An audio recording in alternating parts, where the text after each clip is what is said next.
श्यामू नाम का एक आदमी था जो कि एक बैंड बाजे के समूह में काम करता था। वो अपने साथियों के साथ ढोल और नगाड़े बजाया करता था। उसका काम बहुत अच्छा चल रहा था और उसका मालिक भी उसके काम से काफी खुश था। लेकिन उसकी किस्मत में तो कुछ और ही होना लिखा हुआ था। एक दिन जब वो देर रात को काम से वापस लौट रहा था तो उसे रास्ते में कुछ लुटेरे मिल गए। अरे ओ ढोल नगाड़े वाले, जरा यहीं ठहर जा, वरना तेरे लिए अच्छा नहीं होगा। अरे अरे, कौन हो तुम लोग और तुम लोग मुझे क्यों रोक रहे हो? मैंने क्या किया? अंधा है क्या तू? तुझे दिखाई नहीं दे रहा क्या कि हम लुटेरे हैं? जो हमसे पूछ रहा है कौन है हम? अब चल, तेरे पास जो कुछ भी हो हमें जल्दी से दे दे।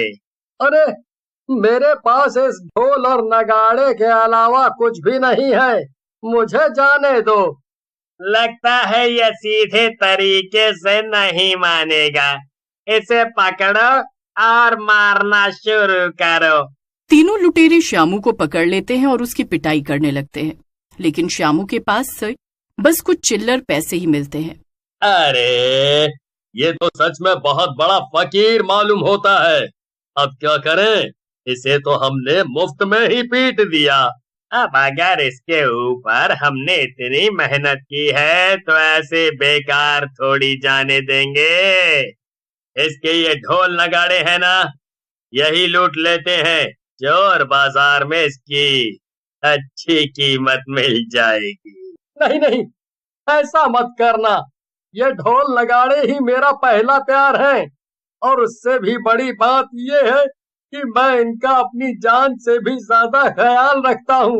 मेरा दुनिया में कोई भी नहीं है, इन्हें मुझसे मत छीनो, मैं इनके बिना मर जाऊंगा।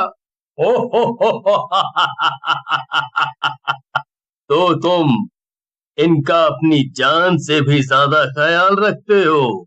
अब क्या कर सकते हैं?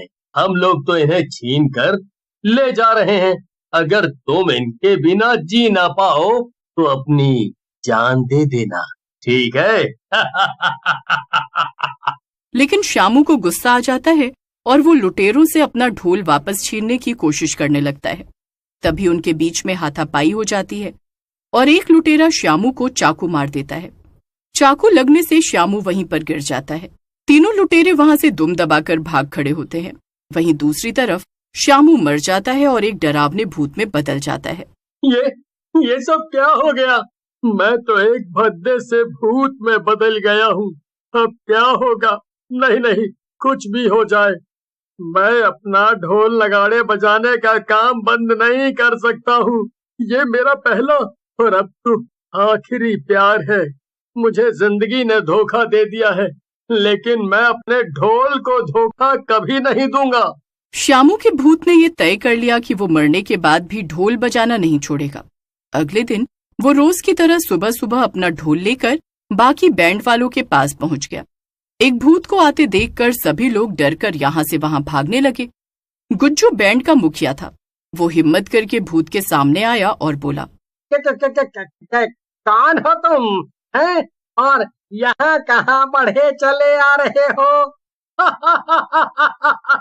क्या मैं भूत बनने के बाद इतना बदल गया हूँ कि तुम मुझे पहचान नहीं रहे गुज्जू भाई?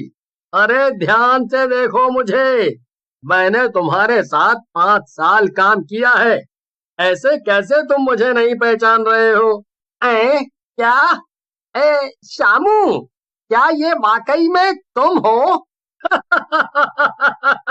बिल्कुल ठीक पहचाना गुज्जू भाई तुमने, ये मैं ही हूँ, श्यामू, आप सभी का प्यारा ढोल नगाड़े बजाने वाला श्यामू।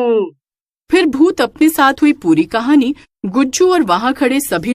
अब क्या बताऊं, दुखी तो मैं भी बहुत ज्यादा हूँ, लेकिन खैर अब कर भी क्या सकते हैं। ये तो ऊपर वाले की मर्जी थी और उसकी मर्जी के आगे किसकी चलती है। लेकिन कुछ भी हो जाए, मैं अपने काम से पीछे नहीं हटूंगा। मैं अभी भी पूरी ईमानदारी से अपना ढोल नगाड़ा बजाता रहूंगा। भूत की बात सुनकर वहां खड़े सभी लोग दंग रह जाते हैं। क्या ये तुम क्या कह रहे हो श्यामू? ये भला कैसे हो सकता है, हैं? तो तुम कैसे ढोल बजा सकते हो? अब तो तुम भूत बन गए हो ना। भूत ढोल नहीं बजा सकते क्या? अरे मरने के पहले भी मैं ढोल बजाने में इतना माहिर था, और अभी भी तुम मुझे आजमा कर देख लो। बात कला की नहीं है श्यामू, बात यह है कि अगर एक भूत हमारे बैंड में ढोल बजाएगा तो लोग क्या कहेंगे? अरे ऐसे तो लोग डर जाएंगे। तो तुम मुझे मना कर रहे हो? क्या तुम्हें अपनी जान प्यारी नहीं है? तुम्हारी मुझे मना करने की हिम्मत भी कैसे हुई? भूत की धमकी सुनकर वहां खड़े सभी लोग डर गए। मजबूरी में उन्हें भूत को भी अपने साथ ले जाने के लिए मानना ही पड़ा। गुज्जू ने बैंड के सभी लोगों को समझा दिया था कि उन्हें भूत के आसपास घेरा बनाकर रखना है ताकि उसे कोई देखने न पाए। बैंड के सभी लोग डरे हुए थे, लेकिन उनके पास और कोई रास्ता भी नहीं था। न चाहते हुए भी वो सब भूत को लेकर एक शादी में पहुंचे जहां पर उनके बैंड को बुलाया गया था। श्याम का भूत हमेशा की तरह जोर जोर से खूब जोश में आकर ढोल बजाने लगा।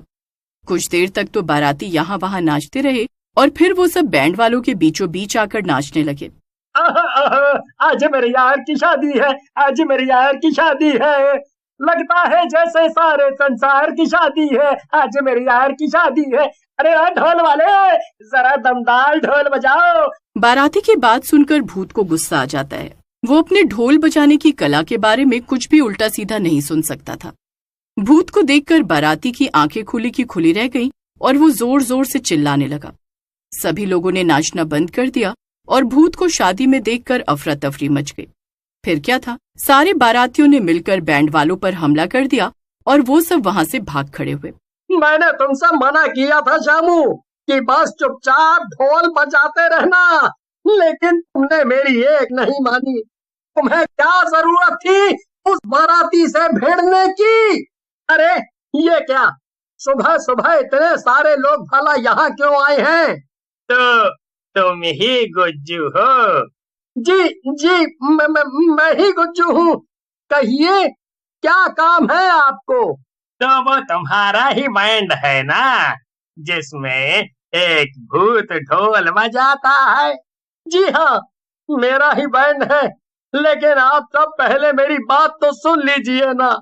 मैं बहुत मजबूर था। मैं उस भूत को जानबूझ के अपने साथ लेकर नहीं आया था।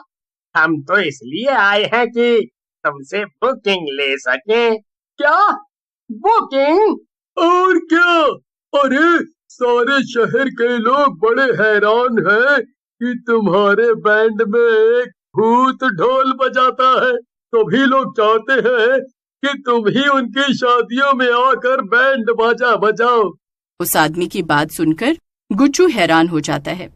गुज्जू ये सब सुनकर बहुत खुश हो जाता है। उसकी सारी चिंताएं मानो एक पल में ही दूर हो गई। वो खुशी खुशी लोगों से बुकिंग करने लगता है और साथ में सबसे एडवांस भी लेता है। आज उसे महीने भर का फायदा एक दिन में हो गया था। ये तो कमाल ही हो गया। और वैसे ये तो होना ही था, मैं इतना अच्छा ढोल जो बजाता हूँ।